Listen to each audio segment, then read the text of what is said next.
Hi everybody and welcome back to Series 9 of the Climate Pioneers Show. My name is Cherry and I'm the founder of Above and Beyond Recruitment. We're a climate tech recruitment business working with startups and scale-ups to hire mission-driven talent and help them to build their teams. And this series we're speaking with founders and leaders from scaling climate businesses to hear all about their business journey to date, the challenges they've faced and the lessons that they have learned along the way. And if you're a founder yourself, perhaps slightly earlier along in the journey than our guests, we hope that these stories will inspire you, inform you, and hopefully help you to feel a little bit less alone. And today, for episode 2, I am joined by Camilla Taylor, CFO of SatVu.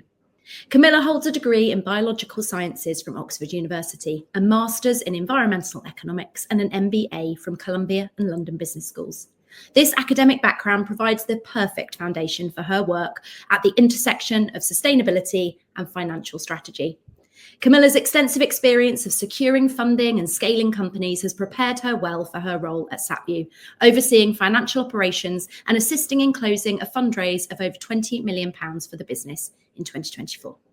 SatVu's mission is to become the world's thermometer from space by launching high-res thermal imaging satellites that collect thermal data, enabling the monitoring of energy efficiency and climate change mitigation efforts. Camilla, thank you so much for joining me today. Thank you so much for having me and for the lovely intro. It's very kind. My pleasure. Tell us more about the work that's being done at SatVu, because I gave a bit of an intro there, but tell us in a bit more detail, what is it you're doing and what are some of the interesting use cases of this data? Yeah, so I'll just start framing it with talking a little bit about what we already have and everyone's very familiar with, which is kind of Google Maps style data, which is optical data. It's already a very established market where we all see it often, and we know what is on the ground. We can see at quite high resolution what is on the ground. And what thermal data does is allow us to understand what's happening on the ground. So, and there are already some quite established science missions that allow us to understand kind of regional phenomena like water stress on a regional basis and what's happening. And what SatVu does is enhance that potential when you're able to capture very high resolution thermal imagery from space at a resolution that where 1 pixel represents about 3.5 meters on the ground. Oh, wow. And that means we're able to understand what's happening at a subplant level in an industrial activity or industrial process, or understand one of my favorite use cases is understanding vulnerabilities to urban heat in city centers and identifying where to invest climate dollars to really address vulnerabilities, and then also to measure whether they've been successful. Okay. And we're also able to do things like detecting faults in solar farms at a string of cells level, so that we can, the operator can action corrective measures more quickly than if they were flying drones irregularly or monitoring on the ground. So it's effectively a completely new data layer that is uniform, comparable globally, and able to be captured at a much higher frequency than anything currently available. That's fascinating, and a much wider range of application than you might initially think, right? Yeah, I think actually one of the challenges for the business is really thinking about the go-to-market and planning where to focus first, where are easy opportunities, and there's such a range of opportunities, and actually a very established near-term opportunity, because existing buyers of Earth observation data who already use optical and radar data, adding the activity layer to that information is potentially very valuable from the point of view of insights and decision making. Absolutely. And tell us more about your personal career journey, because I talked in the intro there about your academic background, but once you moved into the professional space, tell us just a sort of, I suppose, short history of that career journey into the climate space and into the role of CFO as well. So I think I just got I remember actually back in kind of school hearing as a child of the 80s and hearing about climate change and the hole in the ozone layer from my school teachers, and just being, quite angry about it, I think, and very motivated. So my first sort of early part of my career was in the sort of first version of carbon markets. I worked in the European Emissions Trading Scheme, also for a startup. Actually, I didn't realize at the time I was working on a startup. And then moved to Budapest for a couple of years to work on the European Trading Scheme. That kind of gave me quite a bit of transaction experience because Central European companies were leveraging their kind of long positioning credits to finance projects. And I came back to London and started working with a fund that was set up to take a position in the carbon markets. But because of the strength of the balance sheet, we were able to make direct investments. And so I had a kind of baptism of fire, really learning about not just the carbon markets and transactions that we were working on, but also financing businesses and seeing projects right through from investment through development and actually through to exit as well in a couple of cases.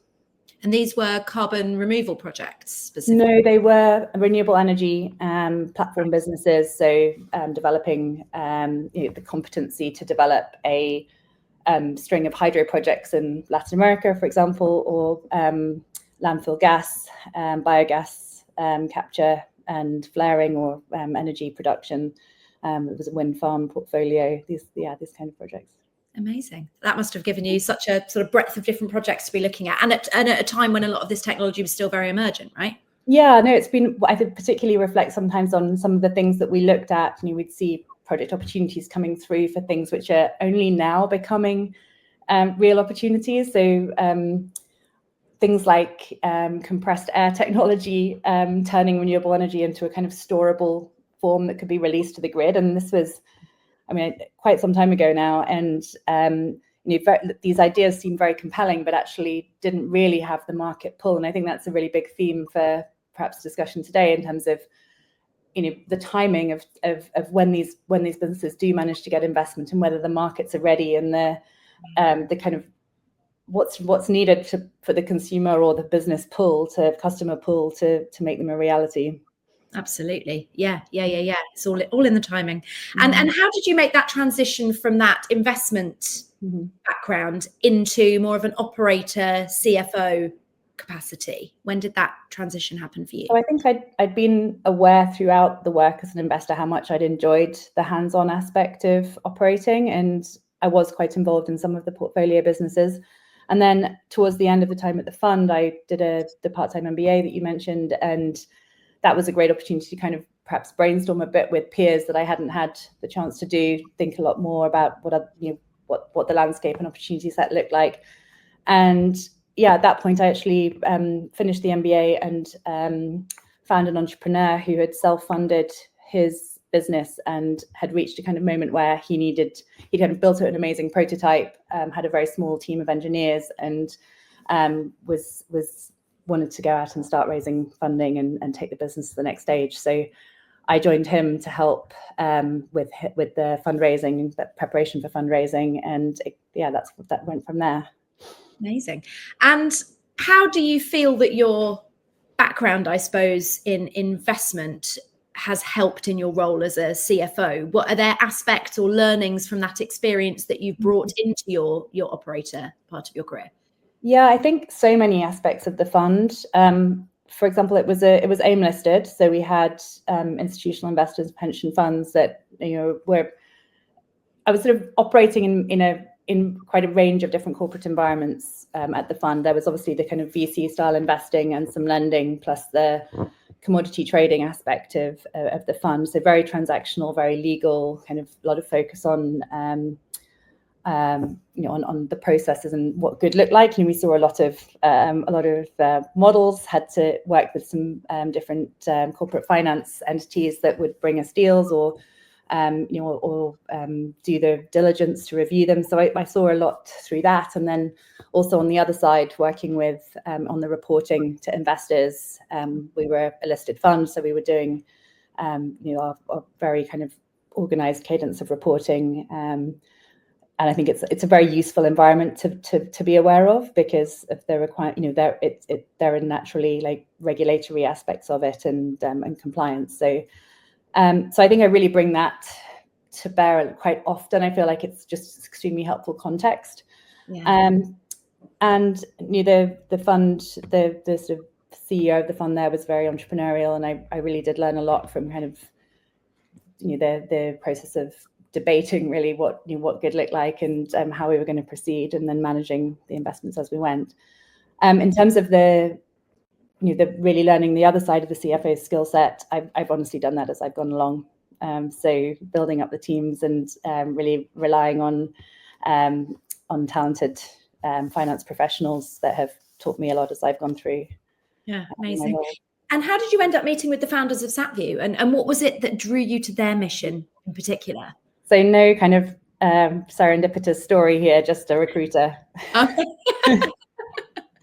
But I was freelancing at the time. I was working as a fractional CFO for a couple of years after my second child was born, and I was kind of missing. I loved fractional work. I think it was a fantastic experience from the breadth of work and seeing many. You become exposed to so many different ways of doing things when you can spend a long time in one company. So it was excellent, but.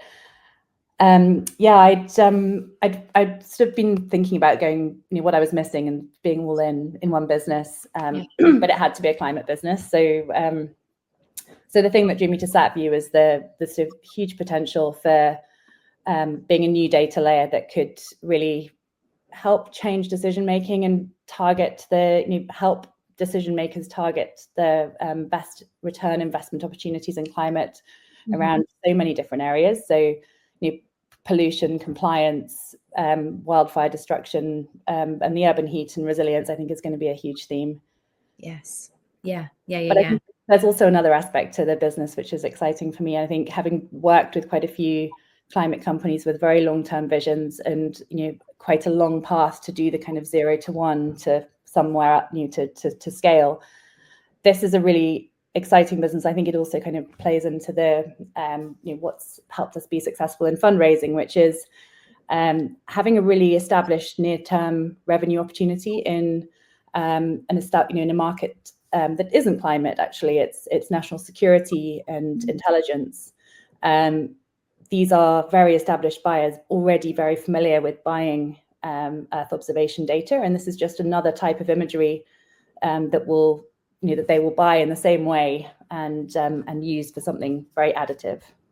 Interesting. Okay, so there is the SatVu technology and the data that's being delivered has this huge climate potential longer term, but also has an immediate near-term potential for non-climate uses. Yeah. So I suppose incredibly interesting to investors. And those same governments I believe will buy for climate resilience and civil use cases as well as their security use cases. So I think they'll start to use the data, they'll start to understand the potential, and we'll end up with tasking orders that reveal all kinds of potential interest in other areas.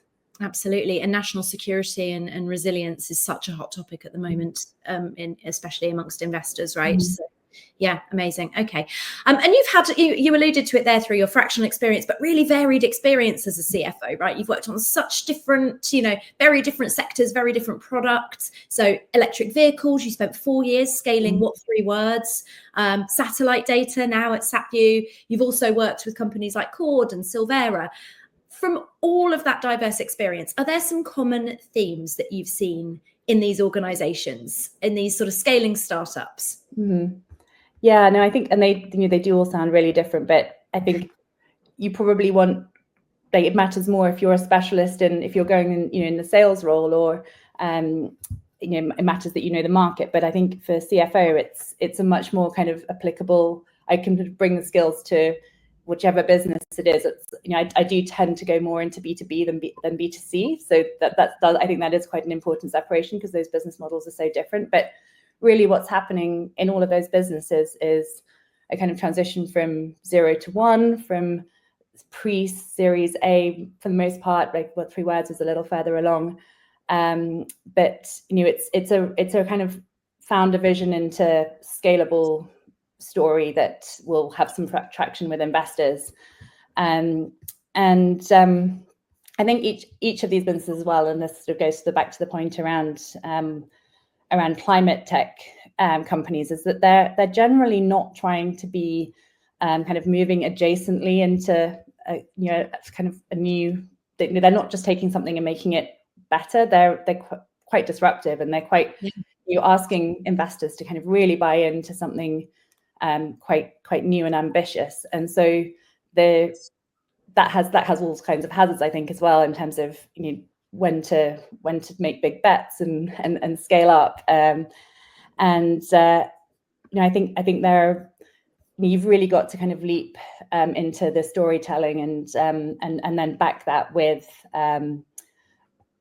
well analyzed assumptions, and really think through how you're going to tell the business model story and explain kind of hypotheses, really, because they are really only that at the point of Series A storytelling about how these businesses are going to scale.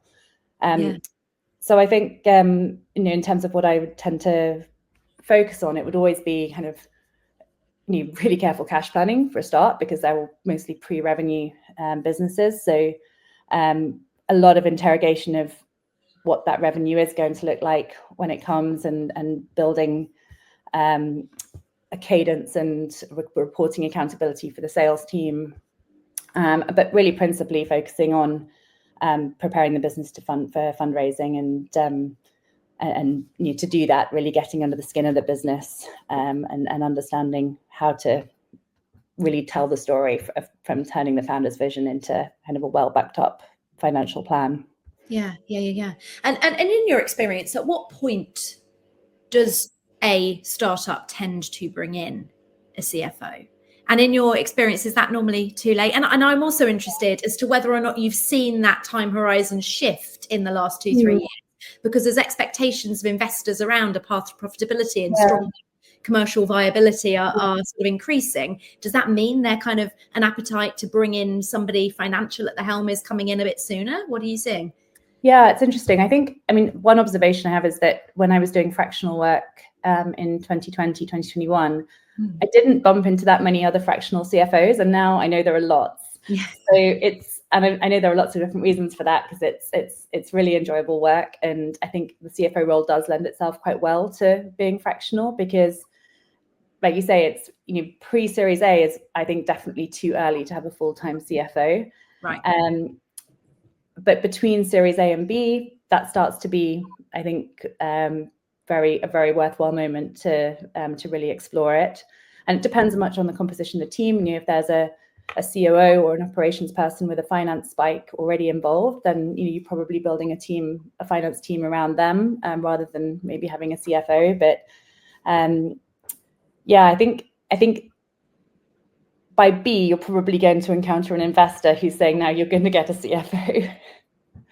Yeah, fair enough. So the optimal time then is between Series A and Series B, and pre-Series A, having somebody on a fractional basis, advising and consulting if you don't have any financial expertise internally. Yeah, and I think if you're bringing in a fractional person, the reason why that just is so much a better, it's a better optimization early on, is that you can, it's an expensive role to hire, and you don't necessarily need to, that's not necessarily the right allocation of resource. I think you'd probably do better with a finance operations person in-house who's going to do a lot. There's a lot of kind of infrastructure build to happen. I've never gone into a business, fractional or permanent, where I haven't kind of ripped up the chart of accounts and started again with the building blocks to make sure that the reporting is going to work. And I should explain that the chart of accounts is basically the kind of mutually exclusive buckets that you put different accounting items in. So if you're not dividing things up in a granular way, you'll never be able to report in a informative manner. So you often get a profit and loss statement with stationery on it or something like that, which because of the default setups in Xero. So going into a bit of detail, but these things are really foundational. And if you kind of haven't thought through what the business needs to, what results you want at the end of a month or a year, then you'll get some very odd data. That's an interesting point. So you mean specifically on the outgoing, on the cost allocation side, being really granular and specific about what the money's being spent on? And would that be something that you advise founders to start doing earlier on, perhaps, than they're doing now, so they can start to cash manage better? I think it's a sort of, not necessarily would be the answer. Like, I think until you're going to look at it all properly and think about, you have to have some awareness of the business and the goals. And it needs to, it needs a little bit of kind of evolution and complexity before you go and dig in. If you do that work too early, you'll probably end up doing it again. Okay, fair enough. And what are some of the main mistakes and issues that you tend to see coming into earlier stage startups? And because I'm assuming a lot of the people listening to this are perhaps going to be pre-Series A, they're probably going to be pre-seed stage founders who maybe, like you said, aren't ready for a CFO yet.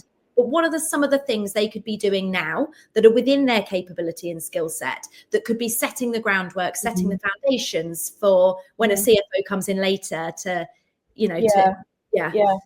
I think I often find that there's sort of one model that's trying to do everything. So one forecasting tool.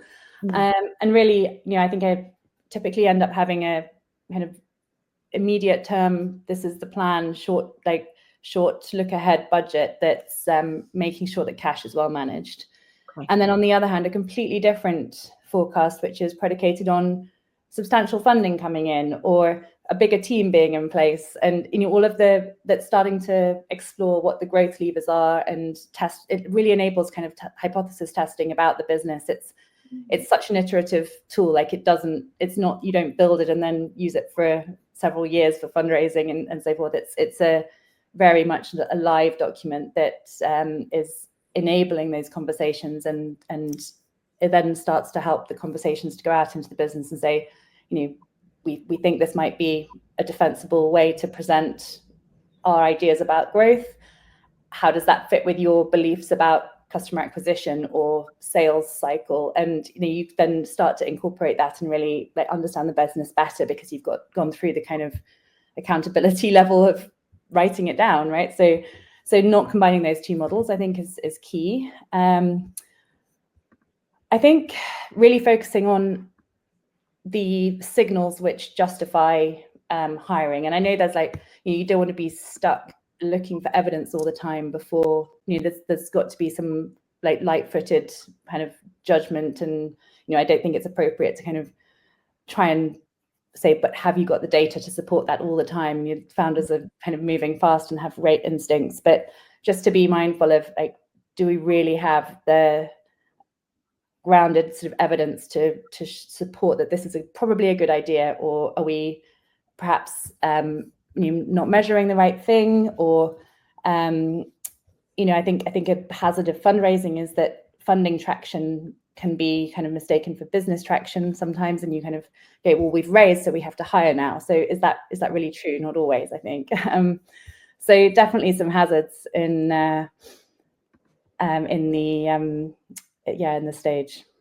That's an interesting point. In the previous episode of this series, I was interviewing Chris Jackson from Proteum, and he said one of the biggest learns that he's had along his journey is in those earlier days, hiring in advance of growth to get the ducks in a row prior to things then growing. And then things don't always grow the way you think they will. I suppose CEOs, founders, often by nature are optimistic. And when that growth doesn't come and you've hired people in advance, you then need to shrink back down. So to your point there. Yeah, it's such a balance. I think you don't want to have blind spots, but equally you don't want a whole customer success team in place. So it's kind of we've right now it's a really lean team at SatVu. We've got I have all my sort of subject matter areas really well covered, but we've not scaled those yet because and everyone's stretched, and I think that's we're comfortable that we don't always do everything perfectly, but we do the right things really. They get a lot of attention. So yeah, it's I think scaling the processes is something you really can do though. So making sure that you're kind of fit for you've been through your chart of accounts, so you've thought about some of these really important kind of employee experience aspects, so that going from 50 to 120 is famously hard. It's even harder if you haven't onboarded someone and made it their job to worry about how the experience people have at work and how they get their performance assessment at the end of the year, how successful their onboarding is. That you really can't do some of these scaling leaps without these things in place. Yeah. So scaling the processes more than the people, making sure your hiring and your growth is data backed to an extent, but you're hiring almost slightly slower, but keeping your team as lean as you can. And then, as you said, having those separate models, one for really tight management of your near-term cash flow, and then the other sort of longer term scenario based model that allows you to test different hypotheses and build a narrative about taking those bigger swings, I guess. Yeah. Amazing. Okay, perfect. And let's talk about fundraising. I mean, the environment for fundraising has been notoriously challenging, right, for startups over the last couple of years. The last 2 years has been really tough, yet SatVu has been very successful in raising. So I think I said in the intro, 20 million you raised last year, I think, is that correct? Yeah, so I think we've raised about 27 while I've been involved in the business. So we did a funding round in early 2023 and then another one last year. Amazing. So I suppose my first question is, what was the key to your success? Why do you think SatVu have been so successful in raising that capital where others have found it so challenging? And secondary to that, what are investors really looking for companies to be able to evidence at this stage? Yeah, no, it's very noticeable what a kind of more cautious and kind of disciplined environment that we've been operating in. I was involved in some fundraisers in 2021, and it was just a completely different situation, both valuations, time, competitive tension, and a kind of willingness of investors to move based on actually quite limited information. And so, yeah, really big change. We've had, I think this is testament to Anthony and the founders early in SatVu. They brought on some really exceptional investors early on, and so we've had really, really good follow-on support from those investors, and that's tremendous from the point of view of new investors coming in, being able to talk to those investors, and they're very engaged. They're present on the board and very aware of what's going on. So they're great advocates for us. I think there's in terms of the business positioning, it's really compelling. I think that the data doesn't exist now, and what we're doing is building a new data set that amplifies in so many different areas. So the total addressable market is a great opportunity. There's the near-term revenue opportunity from a established market with a huge upside for a climate story, which is very compelling as well.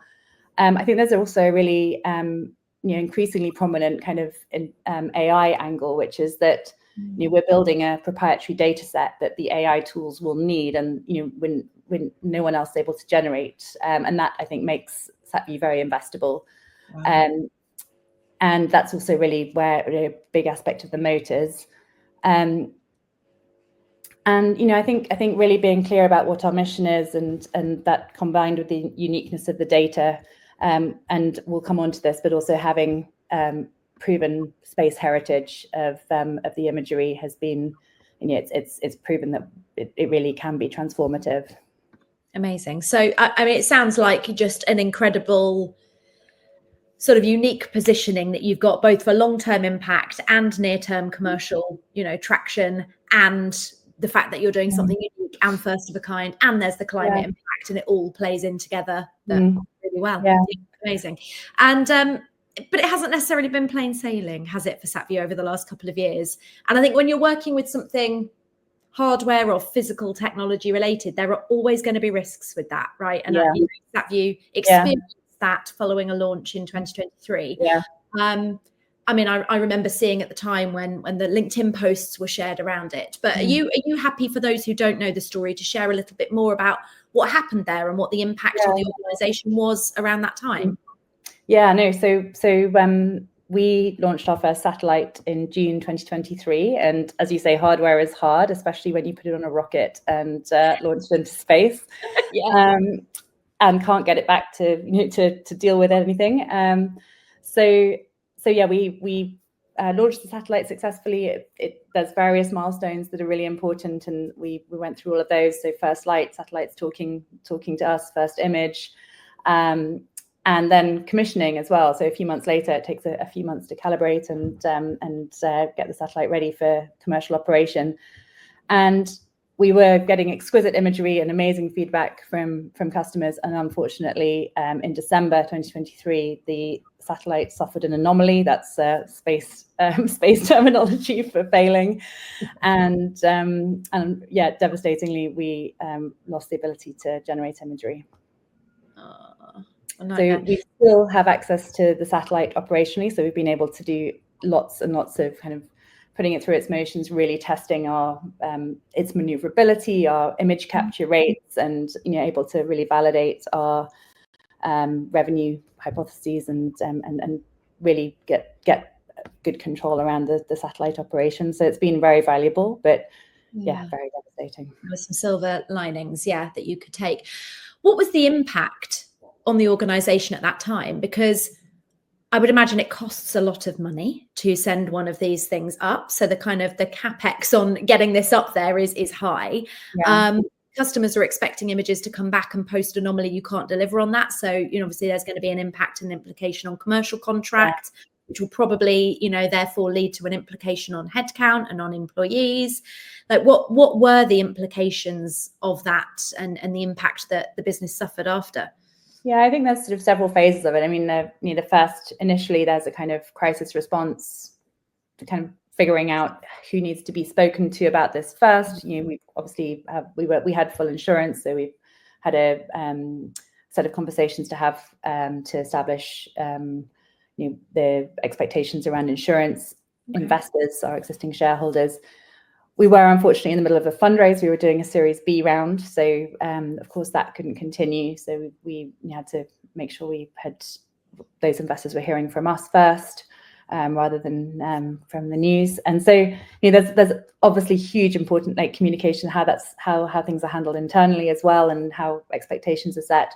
And because it takes quite a long time to build a satellite, it really did have big implications for us. And 2024 was not the year it should have been. We should have been in a really exciting revenue year, and instead we were building another satellite. So and reconfiguring the business for to be appropriate for the scale we were at, which did involve, unfortunately, some changes to the team. And how much more challenging did it? Well, obviously you managed to overcome the challenge because you raised a significant amount of money, but how much more challenging did it make that next fundraise when it came to addressing investor confidence because of the failure that had happened before?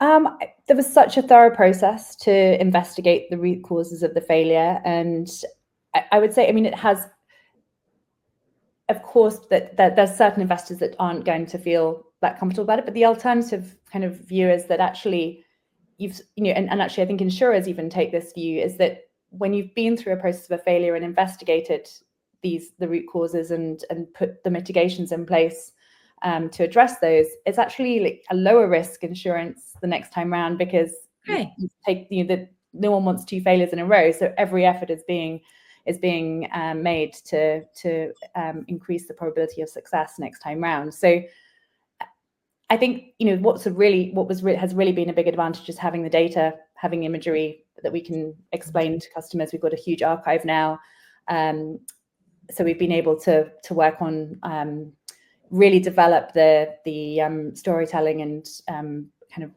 of product fit really for the problems that our customers are facing.